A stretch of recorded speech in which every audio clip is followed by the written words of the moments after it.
हमारी शुरुआत उस अध्यात्म के साथ में होनी चाहिए जो अध्यात्म हमें जन्म और मृत्यु के बंधन से ही पार ले जाए या फिर आगे ले जाए। और जन्म मृत्यु के पार जाने वाला जो अध्यात्म होता है, उस अध्यात्म में होने के बाद एक जो शिष्य होता है वो स्लो मोशन में मृत्यु को जी लेता है। और स्लो मोशन में अगर हम मृत्यु को ही जी लेंगे तो उसके बाद हमें मृत्यु का भय नहीं लगता है।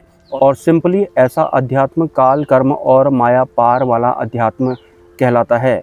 दूसरे शब्दों में इसे आप परब्रह्म की भक्ति भी बोल सकते हैं। और जिस मुक्ति के बारे में हम लोगों ने सुना होता है कि मुक्ति प्राप्त करना बहुत ज़्यादा ज़रूरी होता है और हमारा ये जो शरीर होता है ये इसीलिए हमें दिया गया होता है कि जब तक ये शरीर है तब तक ही हमें मोक्ष प्राप्त करने का मौका मिलेगा या फिर उस अध्यात्म में चलने का समय हमारे पास होता है, जो कि बिल्कुल सच भी है।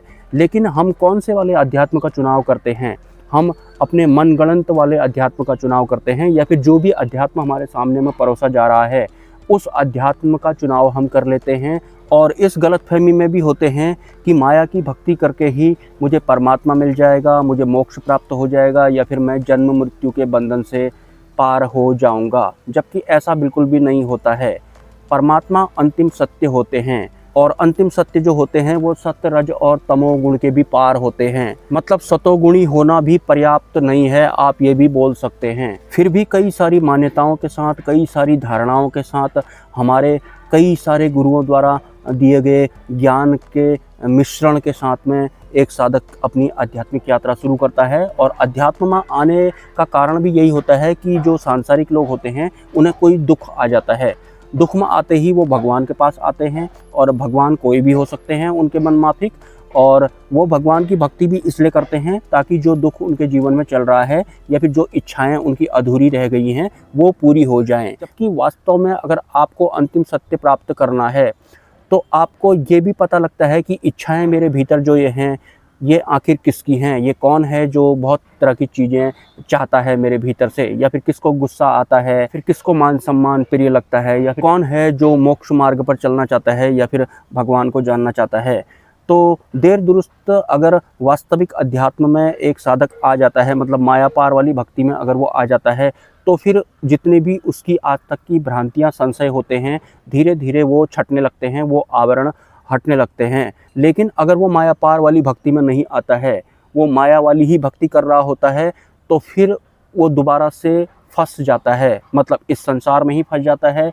और वैसे भी जिस भी भगवान की हम भक्ति करेंगे, भले ही वो माया हो या फिर कोई देवता हो, हमें मृत्यु के बाद उनके लोक की ही प्राप्ति होती है। और परमात्मा के लोक के अलावा अन्य सभी लोक नरक तुल्य होते हैं, ये बिल्कुल कन्फर्म होता है। बहुत बार मैंने बताया है कि जो आत्म स्थिरता होती है या फिर मन बुद्धि के पार जो व्यवस्था होती है या फिर जो अवस्था होती है या फिर जो परम आनंद होता है, उस परम आनंद के सामने में मन और बुद्धि का तृप्त होना या फिर माया वाला सुख मिलना नर्क जैसा महसूस होता है। और ये सच भी होता है, क्योंकि जो इंसान होता है वो माइक इंद्रियों वाले सुख को ही परम आनंद समझ रहा होता है। मतलब माया वाले सुखों के लिए ही एक इंसान अपना जीवन जी रहा होता है। माया वाले दुख उसे पसंद आते नहीं हैं, माया वाले सुख की तलाश में ही वो जद्दोजहद कर रहा होता है, या फिर उसका पूरा जीवन चलता ही इस बेस पर है कि कुछ भी करके वो माया वाले सुख प्राप्त कर ले। और माया वाले सुखों की असलियत क्या होती है?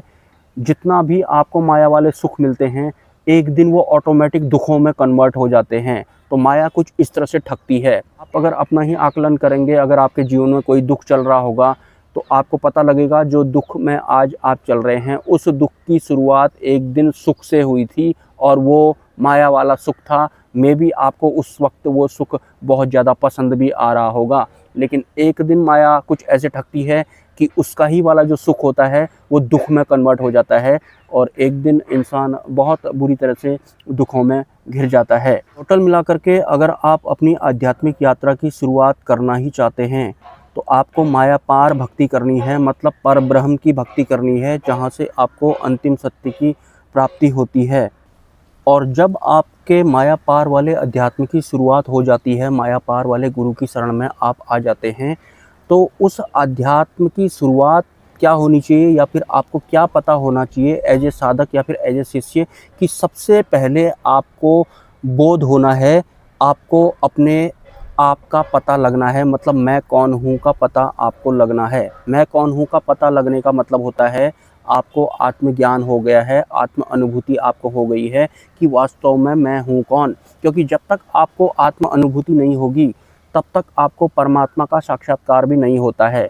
मतलब आत्म स्थिर इंसान या फिर साधक या फिर शिष्य ही परमात्मा के आवरण में आगे को बढ़ सकता है।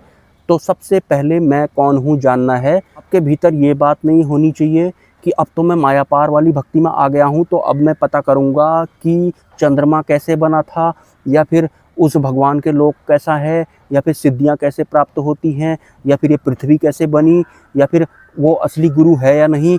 ये सब नहीं जानना है आपको। आपकी शुरुआत ही वहाँ से होती है जब आपको आत्मज्ञान होता है। तो सबसे पहले मैं कौन हूँ जानना है। आप भगवान स्वामी नारायण का मंत्र जप करते हैं, ध्यान करते हैं, आप गुरु के वचनों पर चलते हैं, उनकी आज्ञा पर चलते हैं। टोटल मिलाकर के ये सब आप इसलिए कर रहे हैं क्योंकि सबसे पहले आपको मैं कौन हूँ जानना है। आपको आत्म अनुभूति होनी चाहिए। अगर आपका संकल्प कुछ और हुआ कि पहले मुझे इस ब्रह्मांड के बारे में जानना है या फिर कुछ और जानना है, तो आपका टाइम बर्बाद होगा या फिर आप एट द एंड भ्रमित जैसे हो जाएंगे। तो सबसे पहले अपने आप के बारे में जानना है। अपने आप के बारे में जानेंगे तो ही आपको वास्तविक अंतिम सत्य पता लगेगा, जितना भी ये विस्तार हुआ है उन सब का। और एक साधक हैं जिन्होंने मुझे कमेंट किया था या फिर शायद पर्सनल मैसेज किया था कि जब भी मैं आपको सुनता हूँ तो मैं और भी पीछे को जा रहा हूँ, मतलब मेरी आध्यात्मिक प्रगति नहीं हो रही है, मैं माइनस में जा रहा हूँ। तो सिंपली अगर आप इस चैनल पर आए हैं और कुछ समय आप इस चैनल पर टिके होंगे, उसके बाद जाकर मैंने आपको आगे को बढ़ाया होगा। सिंपली मैंने आपको अपने गुरु के बारे में बताया होगा, तो आपकी यात्रा अब वहाँ से आगे को होनी है। क्योंकि मैं इस चैनल पर जो ज्ञान देता हूँ वो शुरुआती चरण वाले लोगों के लिए देता हूँ, जो सिद्धि मार्ग में फंस गए होते हैं, जो तंत्र मंत्र टोने टोटकों के चक्कर में फंस गए होते हैं, जिन्होंने बिना गुरु के साधना कर ली होती है और उसके बाद अब उन्हें ये समझ में नहीं आ रहा होता है कि अब मैं पहले जैसा कैसे बनूँ या फिर मैं ठीक कैसे हूँ। तो जब कुछ हद तक उनकी समझ डेवलप हो जाती है तो उसके बाद मैं उनको आगे को फॉरवर्ड कर देता हूँ। अगर आपको ऐसा लगता है कि मेरे वीडियोज़ देखने से सुनने से आपको माइनस में जा रहे हैं आप, तो आप आगे को बढ़ लीजिए। आपका कल्याण तो गुरु जी के थ्रू ही होगा, वैसे भी सिंपल सी बात है। लेकिन कुछ लोग तो मुझे ऐसे भी मिले जो ना तो मेरी बात सुनना चाहते हैं और ना ही उन्हें गुरु जी की बात सुननी है। वो बस जानना चाहते हैं कि जो मैंने पूछा उसका जवाब दो। एक्चुअल में ये लोग बहुत ज़्यादा अपने मन बुद्धि की स्ट्रीमिंग में फंसे हुए होते हैं। Have a nice day. जय स्वामी नारायण।